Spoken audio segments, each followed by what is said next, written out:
રાજકોટમાં જયંતિ સરદારા પર હુમલાની ગૃહ વિભાગે લીધી ગંભીર નોંધ। હુમલો કરવાના આરોપમાં પીઆઈ સંજય પાદરિયાને કરવામાં આવી શકે છે સસ્પેન્ડ।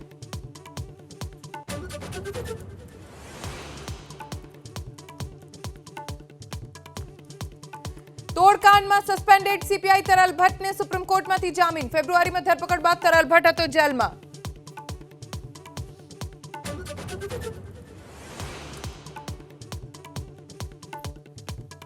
અમદાવાદમાં નશાની હાલતમાં બેફામ રીતે 4 થી 5 વાહનોને ઉડાવનાર રિપલ પંચાલને જામીન।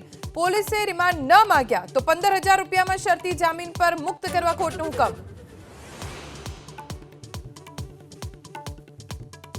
નકલી આઈએએસ મેહુલ શાહના વધુ એક કારસ્તાનનો પર્દાફાશ। એરપોર્ટથી બહાર નીકળતા સમયે પોતાના જ માણસો પાસે પુષ્પ વર્ષા કરાવતો હોવાનો વિડીયો વાયરલ।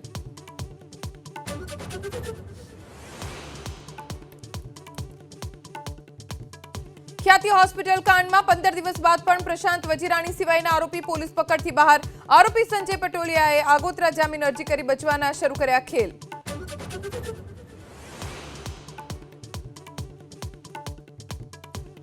બંધારણ દિવસને લઈ સિક્કા અને ડાક ટિકિટ જાહેર। સંસ્કૃતિ અને મૈથિલી ભાષામાં બંધારણની કોપીનું કર્યું વિમોચન। રાષ્ટ્રપતિએ કહ્યું બંધારણ પ્રગતિશીલ અને સમાવેશી।